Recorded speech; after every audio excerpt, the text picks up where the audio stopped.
extra good, you know? Extra good. Yeah. Great. All right, my name is Richard Kilgore. I'm the director of anesthesia over at the hospital. And I've been doing this for about 6 or 7 years. It's a great job, and I understand you guys are talking about childhood development, pregnancy, and all that stuff. By now, all you guys know how babies are made, so we're not going to get into that. A little bit about myself. I moved here in about 2000. I went to the college here, get my nursing degree, among other classes. Then I started at the hospital. Worked in the operating room, in the ICU, done a little bit in peds. Before I got my bachelor's degree over at Fort Hays, and then went to Newman University over in Wichita. So I've had a really broad spectrum. I started out at the hospital working in the lab, just drawing blood. So with a little bit of initiative, you can go a long way. Since then, we do a lot of deliveries over at the hospital, and I do specialize in pain management. So I do a whole bunch of epidurals all over people's bodies every week, 20 to 30. And so just in general, a little bit about physiology. When someone does get pregnant, a person's body is extremely adaptable. It's truly amazing how the female body can go from a non-pregnancy state to a full-born child. Essentially, they're taking the nutrients to build that person, which is why any of you who've been around a pregnant woman, they get kind of hangry. So you never want to not let them eat. It's because they got to have a whole bunch of calories. Not to mention the fact that they've got severe hormonal shifts, so it makes them very nauseous. Usually in the first trimester, but some women are very unlucky and they're very nauseous the entire time. So it's not uncommon for somebody to actually lose weight in the beginning and then put a bunch of weight on. But you've got muscles have to stretch. Your body has a bunch of fluid compartments. Those have to adapt, and so you're basically taking the norm and switching everything. Hormone shifts. The entire abdomen has to move up, so it's much harder for someone to breathe. So all those things we have to take into account for my job. So whenever someone gets to a term pregnancy, we have to look at the way that how much protein's in their blood. It's less. So drugs are going to work different than somebody that's not pregnant. The amount of fluid that's in their body, in their vascular system, we have to look at that, because when we do an epidural or spinal, we'll get into that and some physiology about those things here in a little while. There's consequences with that. So there's a bunch of different factors we have to look at. If you do something that harms the mom, it's going to do something that harms the baby. Certain drugs you don't want to give to the mom because it crosses the blood-brain barrier, bad for the baby. If you have questions, raise your hand. Don't hesitate. So you got mom and you got baby, 2 different compartments. Now it's theorized that the only cell in the human body that's protected is the female ovum, the egg. Certain drugs like nitrous oxide or even alcohol fill up every compartment of the body. The egg is the only thing that's protected, so it's special. So the woman's body has a special cell. Now I said something about the blood-brain barrier. Your body works because it has water and fat. So a cell, get a little biology. A cell, your blood is mostly water. Well, you got to have some sort of barrier to differentiate cells and walls, your brain, organs, compartments. And that's because there is fat layer around the cell. Oil and water don't mix, right? For things to get into that cell, it has little gateways. Now your body likes balance. So do you guys know what osmolality is, osmotic pressures and things like that? Anybody? Know the word osmosis from biology? So things move from high concentration to low concentration, right? So it equals out. Your body likes equality. So it does, your cells do work to move some electrolytes in and out. But it has little keys to get in here. So your blood-brain barrier is a big fat layer. Keeps things out of your brain, keeps things in your body. So you have to have things that will sometimes transfer things into your cells, like insulin. So one of the complications the pregnant women have is they get diabetic. They weren't diabetic before, they won't be diabetic after, but while they're pregnant, builds up a little resistance and you have problems with insulin not getting into cells correctly. So the blood-brain barrier is just that thing. It's a way for your body to keep things out of your brain. You have to have a fat layer, you have to have a lock and key to get in. That's important when some of the drugs that we give.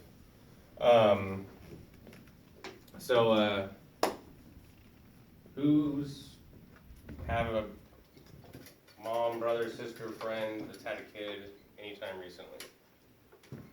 Okay. Did they get an epidural? No. No. An epidural is a beautiful thing. Childbirth is painful. It hurts some people a lot. I've gotten calls to go over and help a laboring woman, and I can hear him screaming from down the hall. So you are taking, the cervix is very small, and it has to dilate out. Generally, it's a couple of centimeters is the opening, and it has to dilate out to, some kids have the head the size of a cantaloupe, to accommodate that. Not to mention that all the muscles in the lower abdomen have to stretch out. Everything within a day. You're taking something that's that small to stretching it out to the size of a baby's head. Now the head's really flexible. The bones aren't fused together like ours are. There's soft spots. You don't tap them. It's really bad. But so their heads are malleable, but you're stretching out and doing a lot of things in a very short period of time, so it hurts. That's where my job comes in. Who's got a very thin pen? Little pen. This. And I have a little pin. Like So a pin or a pen? pen. Something that's even thinner than this, just so I can give an example. I meant to go and get a kit to show the size of the needles, but What's this? well, that's pretty close. Yeah. So again, early childbirth, into childbirth. If somebody's very unlucky and this goes fast, things tear and have to be sutured back up. Then you really want an epidural. I'm not here to scare any of you guys, but these are the things that I see. How fast is fast? After the first baby, things go a lot quicker, and that's just because your body's gone through it once. So I've seen people within a couple of hours after the first baby that don't have any problems. It's usually the first baby or you have a really, really big baby, and those diabetic women can have really big babies. If someone goes from like a 5 to complete in an hour, odds are something's going to tear, or the doctor's going to cut some skin and tissue so you don't tear. Other people, the baby's just too big and it happens. So this is a little bit bigger than what an epidural needle, how round it is. The epidural needles that we put into folks are big. And that's so we can thread a catheter through them, a little plastic tube, and so they're continuous. So you get medicine all the time. When epidurals were first started, and spinals, and there's a little bit of difference, and I'll show you guys. You only did them once, and they'd wear off, and you go do it again, and they'd wear off, and it was this big up and down cycle. Now, everything is very nice and it's continuous, so you have continued relief. Up until childbirth, and then there's a lot of pressure, and that's uncomfortable. But the actual size of the needle is not a whole lot smaller than this pen. And so that's what we put in someone's back. Embarrassingly enough, as a man to say this, we have big, huge bodybuilders, cowboys, firemen, police officers that are guys that pass out while we're doing this. And the smallest nurses, these little ladies are over there trying to catch them while I've got a needle in their back, and it's a mess. And so we have to tell the guys, if you need to sit down. Or they don't like needles, where they're seeing their loved one getting stabbed with it. Who knows the reason, but it happens more than you think. So we're going to look at the little skeleton here. So you got vertebrae, you got a whole bunch of them. Now somewhere you got cervical, you got thoracic, you got 5 lumbar. This is what's important for childbirth. Somewhere between L2, second vertebrae, and S1, your sacrum, tailbone, is where we place that epidural. Can go higher. If you go lower, you got to thread more in or turn up the volume, how much you push in every single hour to make sure that we cover all the areas. And so what we have to do is we make someone that's got this big old basketball of a belly, try to bend over and push their lower back out. Very difficult for them, and so I try to be very patient. Some of my colleagues are less patient. And you're going to take something about the size of this pen, go all the way through their back, and I want you to look at the curvature of the spine. So your back is kind of flat. Where you're up here and down here, you can feel a little bit of curve, but it's still kind of flat. This is the way your body curves. So sometimes we put all of this in to somebody to get where we need. 10 centimeters of needle in someone's back to get to the epidural space. And again, this isn't to scare you, this is just reality. And this is what I do. Some people, some petite women, it's just this much. Other ones, some bigger gals, it's up to 14, 15 centimeters. Everybody's different, and that is the absolute truth. Every single person is different. The way that they react to the drugs, the way that their body's shaped. And again, you've got a big old baby, so sometimes this spine flattens out. It'll actually twist, it'll move, and so sometimes the spine curves like this, and you've got to put the epidural way off to the side. And then 2 weeks after the baby's gone, straightens back up. Like I said, the miracle of birth, it truly is. And I have a lot of respect for women and their bodies because they can go through these changes, and it's very hard on them. So you take this needle, we go right outside of the spinal cord, and then we thread a catheter in. So it actually goes right in between these two bones, just like that. So sometimes it is a little bit difficult to get in, takes a little bit of time. And then what you do is, the epidural space is actually, it's a potential space. So what that means is normally, it is absolutely flat. Two tissues just sitting right next to each other. So I advance that needle straight in, and it's a special needle because it looks like that. The hole actually is flat and it's curved. So the needle actually, the hole is right here, and then it curves like this. And that's the way, so the catheter can go up. If it goes down, it still works, but it doesn't work as well. You have to use a whole bunch of medicine, and their butt goes numb. It makes them harder to push. Potential problems. So you can use saline, or you can use air. Completely provider preference. And like anything you do, your tool is only as good as the person using it. So in any profession, you're going to have good people and you're going to have bad. People are going to have good days, they're going to have bad days. And I tell people, if I'm having a bad day, someone else is having a worse day. Because I work on people every single day. Try not to have very many bad days. They do happen. But I'm not so prideful if I can't get an epidural that I go to one of my colleagues and say, man, I'm having a bad day. I need you to go in there and do this for me. That's one of my big rules, is people get 20 minutes or 3 tries. And since I'm the boss, I make the rules. So if someone doesn't follow that, they're in trouble in my books, because I want people to have a good experience. So you advance that needle in. When you go through the ligaments, interspinous ligament, you have skin, you have subcutaneous tissue and fat. You have interspinous ligaments, so you have tough tissue right in between here.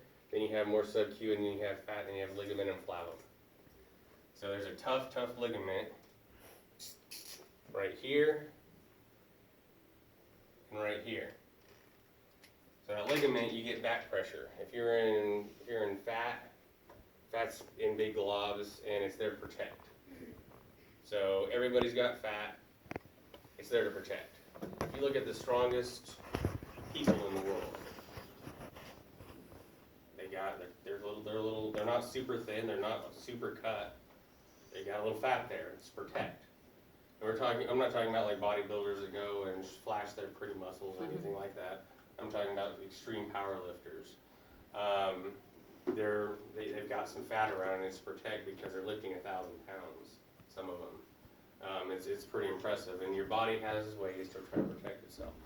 So you have these little fat layers, but when you get to the ligament, it pushes back. As soon as you get to this potential space, you lose resistance. So it blows up this area here, and then it lets that catheter flow in. So that catheter goes in the needle and up, and we start putting in some medicine. Does it Sure. stay just in the spine, or does it like go out through the veins? Well, if it gets into a vein, that's a real good question. If it gets into a vein, that's a bad thing. So it stays in this epidural space. So you got spinal cord. This is your spinal cord right here. That's your subarachnoid space. You don't want to be there. So you get there, the numbing medicine will make you too numb. So the reason we put the epidural in the epidural space is because it will touch on the nerve roots.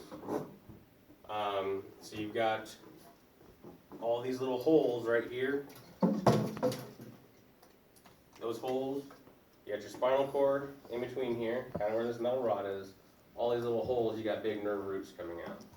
They're called nerve roots because they're, aside from your spinal cord, the biggest nerves that come out of your body. And they branch off like tree roots. So they start in one spot, and then they branch down, and they always go down. And that's how, if we can numb the roots, then you still got feeling and maybe a little bit of movement. You numb the spinal cord, you block everything. You block motor and sensory. So we want to block the sensory, not the motor.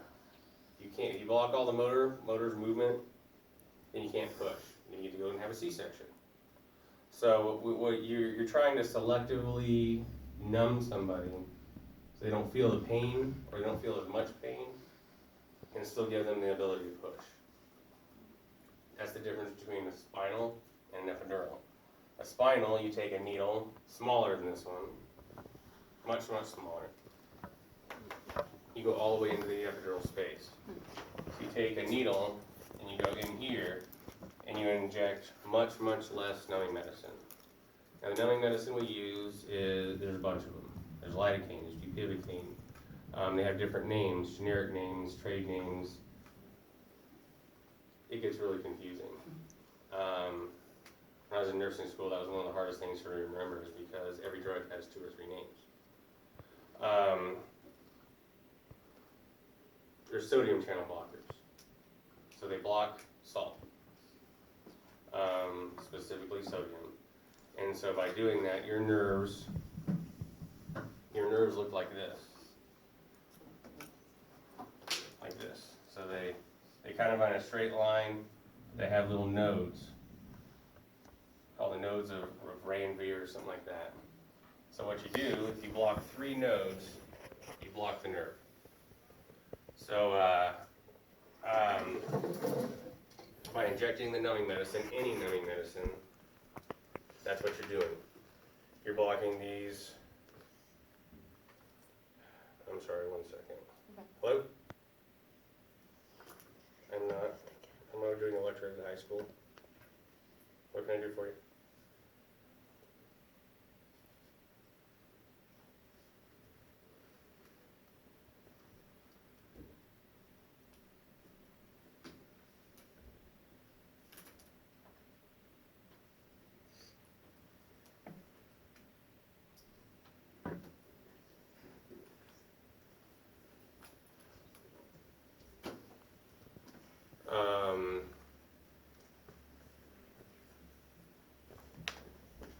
Have Steve do it.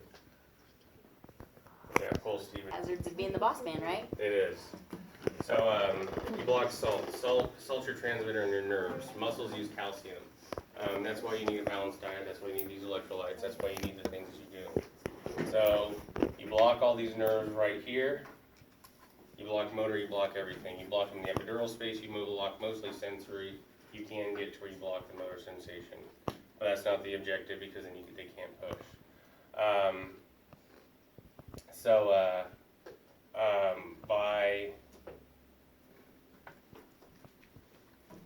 So now there's you numb someone up. There are side effects of that. There are side effects of every single drug that you use. By doing that, you cause vasodilation. That means all your veins open up. So you have parasympathetic and a sympathetic nervous system. Parasympathetic, you don't control your digestive system and things like that. Your sympathetic nervous system can be controlled, and that's like your veins, your arteries, things like that. So by numbing things, you cause everything from about here down to open up. So if you take a garden hose, it's this big, and you go here, that offsets a lot of fluid. So by offsetting that fluid, you now affect their blood pressure. Not enough blood to pump, so the blood pressure goes down, so you have to give them fluid ahead of time. Someone's blood pressure goes down, their body's not getting as much blood, baby's not getting as much blood, so they'll start to do really badly. So we have to think about these things ahead of time, and so does the OB nurse, and start giving them some fluid. I have a question. Sure. Do you have to have an IV if you have an epidural? Absolutely. Yeah. Yeah. So they have to have a good IV. I prefer a bigger IV, which is uncomfortable to get, but if you need to give someone blood or fluid fast, bigger is better. So they need a liter or 2 of fluid in before we do either one of these. If not, you start getting a bad baby. Bad baby, you gotta go to a C-section and get them out before they die. Sadly enough, I've rushed people to a C-section, baby didn't make it. One of the things that I had to deal with in my job is you have to know that, especially in a small town, people are gonna die in front of you, kids are gonna die in front of you, and it's something you have to deal with, or don't get in this profession. Even nursing, people will pass, and it's something you have to deal with, life and death. Thankfully, it's a rare occurrence, very rare around here, but it does happen. And we do put in epidurals, so if someone has a miscarriage, and make it as comfortable for them as possible. So you cause a bunch of vasodilation. If it's real bad, their heart rate will start to go up, like they're in shock. You bleed out. People talk about shock, then it's your heart rate tries to go up to compensate for the lack of blood in the system, and so it tries to pump it faster. Put in the epidural, get them nice and comfortable, and then they can try to rest for a little while up until the delivery. And so I always call it a labor epidural, not a delivery epidural. So for the course of the labor, you can be quite comfortable. Delivery time comes around, that's when the baby finally settles into the pelvic cavity. So it's sitting up here and finally settles. Delivery time comes around, lots and lots of pressure, we can't take that away. So deliveries are always uncomfortable. Now a spinal, we go in right outside of the spinal cord, and so past about your second lumbar vertebrae, your L2, down, the spinal cord isn't a cord. It actually goes phrase out, and it's called a cauda equina, horse's tail, because that's what it looked like whenever they were cutting up bodies and learning in late 1800s. And so from about here down, instead of one big column, it frays out. So that's why we can put a needle right next to the spinal column, so the spine, and not do any damage, because we use a blunt needle. Blunt needles are better. And so it pushes the nerves aside. We inject the medicine, and the medications that we put in there are hypobaric, which means they're lighter. So they're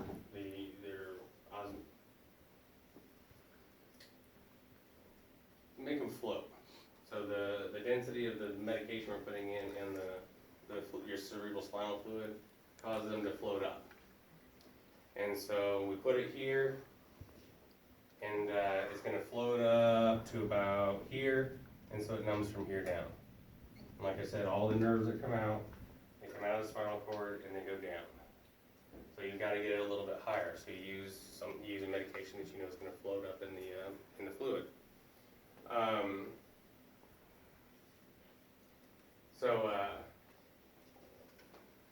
We do the spinal, that's for a C-section. So when you know someone's got to go to surgery, the baby's either not doing well, or it's transverse, or you had a previous C-section. Doing a normal vaginal delivery after you've had a C-section, dangerous, don't like them. Because the uterus scars to the abdominal wall, it gets big and grows again and pulls. There's a scar on the inside, so the placenta may not sit right. Does something bad always happen? No, they did them for a long time. But when they go bad, they go really bad because something tears and they either start to bleed out, or the placenta tears and the baby doesn't do very well. They're not going to get oxygen for a while. And so then you end up either at risk for the mom dying, or at risk for the baby dying, or not having oxygen, so they don't come out, they come out with brain damage. And so we don't like VBAC, that's what it's called. A lot of places say no, but you can't really force someone to have another C-section. It's their choice. It's a bad choice. But I don't know why people make choices like that. Everybody makes bad choices. In both the spinal and the epidural, sometimes we put some pain medicine. So again, your body's full of receptors. You have opioid receptors, you have, actually you just have a ton of receptors. Acetylcholine receptors, you have receptors for hormones, you have receptors for just everything. Tons of them all over the place. So sometimes we put a little bit of pain medicine in there, and that helps touch on those opioid receptors and takes the pain level way down to next to nothing, and it lasts a lot longer because you're in a confined space. Now you have to make sure you do this very cleanly, because if you introduce bacteria in either one of these, you're in a confined space. So you just basically take bacteria and stick it into an area that a big oven. Can't get out, and so it just grows and multiplies. So you got to be very careful. Being sterile gloves, cleaning off with betadine, cleaning off with chloroprep, some sort of antiseptic.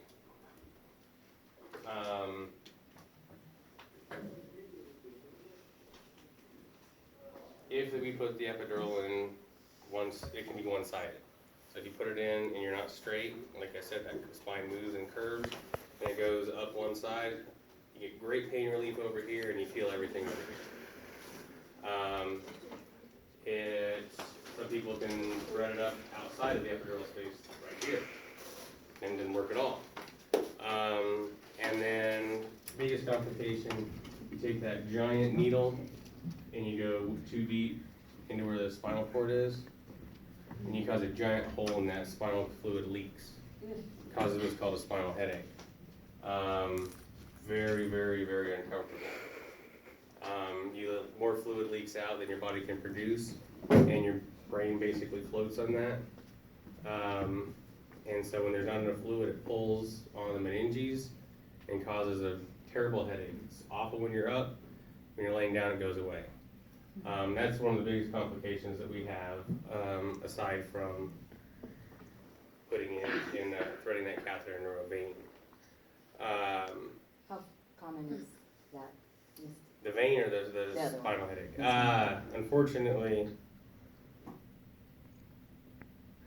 Unfortunately, it can be a little more common than it should. Is it just one of the things where people get better as you're a better practitioner? Yes. You Yes. do better. Unfortunately, you can practice on a dummy all you want. There's nothing it's like the real thing. And so,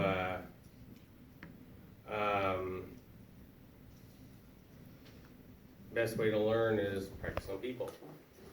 So we have students here, and so some laboring ladies are guinea pigs. Just gotta learn somehow. And sometimes they do get wet tapped, and then what we do is blood patch. We do another epidural. We take blood out of your arm, and then we inject it in that epidural space so it covers that hole up. Risks, you can get another wet tap and it makes it worse. Benefit is it'll go away right away, and it'll stay gone. If you thread that catheter into a blood vessel, that local anesthetic that we use, again, it binds to sodium. Your heart needs sodium to pump. You put enough local anesthetic into someone's bloodstream, stop your heart. There's medications to counteract that, but it's a bad deal. You don't want to do it. And so we always do a test dose. We do some lidocaine with epi. So if you push that into the epidural space, then it'll start to kick things off and make things work. If you just stick it into a vein, their heart rate's going to go through the roof. The patient will feel it really quickly, and you know that you're in the wrong place. If you put the catheter into the spinal cord, where the spinal cord's at, you give that test dose, they'll feel numb instantaneously. You know you're in the wrong place. So we do tests to make sure that we are in the right place. Do you guys have any questions? No, it's kind of a lot of information in a short period of time. I have lots of questions. Do you guys not have questions? So for like the spinal headache thing, does that go away over time or is that just It permanent? will go away over time, but it can last a month. And from what I understand, it's pretty excruciating when you have it. Does getting an epidural slow labor down? That's a myth that some doctors will say, hey, I don't want one until later in labor because it slows it down. They can actually speed it up because everything you get everything to relax. You get someone's pain under control, and they're not sitting there all balled up and tight. They can relax things and actually make labor go quicker. What would you say to somebody who is worried about pain and would like pain relief but feel like it's taking away from the experience or something? Well, there comes a point where it's too late to get one. Oh, that's another good question. Yes. And so, because you can't sit still, it hurts too much, people move around, they flop around. and it becomes more of a risk than a benefit. And so sometimes you just gotta walk in and say, sorry, it's too late. You gotta roll with this one. People aren't really happy to hear that, but they said, oh, I want to do it natural, and they wait until they're 9 or complete. We've had people that we get the epidural in, they're delivering. Well, it didn't have time to set up. It does take 10 or 15 minutes to completely set up. So people are going to pay $800 for something that didn't work. I'd rather tell them, sorry, it's too late to get one, and save them the money.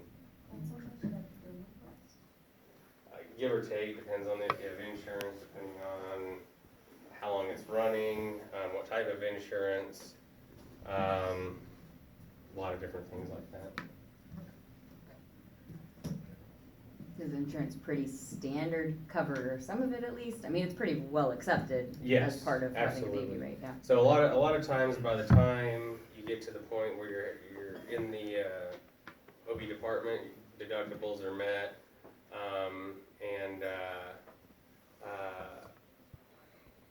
well, even if you don't have insurance, that's one of the things that hospitals can't turn you away.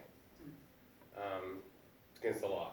Any hospital, and all hospitals do, get federal funds, either through Medicare or Medicaid. There's rules. Someone walks in, you don't have insurance, you can't pay, they can't turn you away. So, even for the epidural.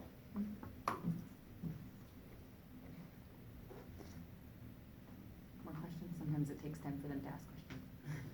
Not a problem. But you guys think about it, I'm gonna step outside and make a quick phone call and I'll be right back. So I was in labor for probably 18 hours with my first daughter and got an epidural like when I was like, they said next time just to ask us a little bit earlier than this, right? But so I had it and it was on a pump, and then it was about 2.5 hours worth of pushing, and she was sideways, and they ended up using a little bit of a vacuum to get her out. But when they were sewing me up, because I tore a little bit, I said, she goes, are you doing all right? And I was like, that hurts an awful lot for having an epidural. And she's like, oh no, your epidural stopped working a long time ago. What does that mean, do you think? I know you don't have all of the information, but what would that mean? They turned it off. Okay. So if people are having trouble pushing, they'll turn it off because maybe that medication is causing too much of a motor block. Okay. And so they'll try to get some of that back, and they'll turn it off, and that had to be it. The only way that it would stop working is it gets pulled out or turned off. Okay. And they'll turn it off, and then they gotta rely on putting some local anesthetic there in the area to sew up. Well, all right then. Now I know. Yeah, the second time, it was the middle of the night, and I was like, they were like, epidural, and Chris was like, are you gonna wait again? And I was like, no, I'm way too tired. Way too tired. And it was a dream. It was a dream. Somewhere between a 2 and a 4 is the best time to get it. And you get your money's worth. You get to relax. You get to go through labor with minimal pain. It's the best time to get it. Like, what do you mean by swimming for, like, the time? Well, no. So this here, how many centimeters? So when the nurses is checking, 2 to 4 is the best time once you hit active labor to get it. This is the baby's head, right here. How long does the epidural last? Once you turn it off, it wears off at about an hour. And so they got to massage the uterus and try to make sure that it evacuates blood. So it's good for that time. Yeah, that's uncomfortable. Very. Yeah. Not that I would know. This is all from a guy's perspective looking in. If there was one of the female anesthetists up here, I'm sure they'd have a lot more personal experience to add.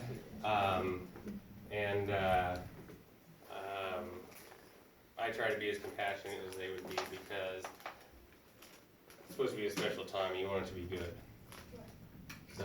Someone has to turn it off. Yeah, it's on a pump. Oh. So it pushes continuous medication. And, whenever I took over the anesthesia department, I made a big push. We don't just do epidurals now for, labor. We do them if someone has chest surgery, if someone has abdominal surgery, and those can stay in for 2 or 3 days and provide the same sort of pain relief. Because you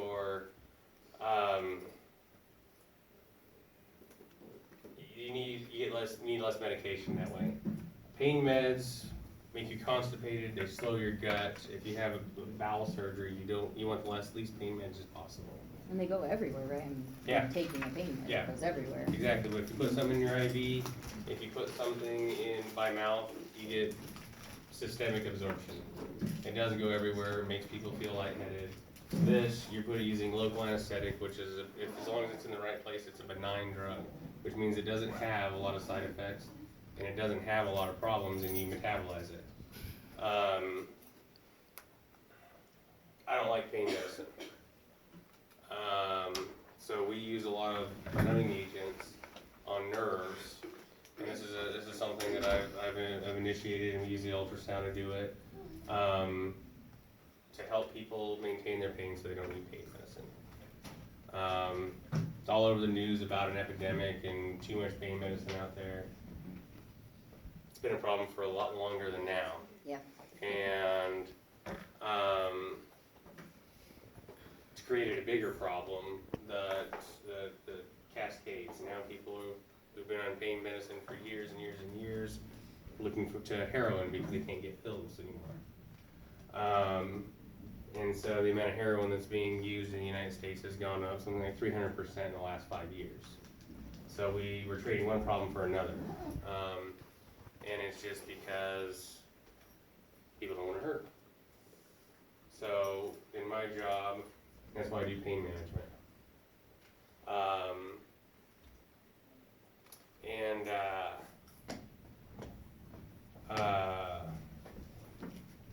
That comes from a relative having a problem.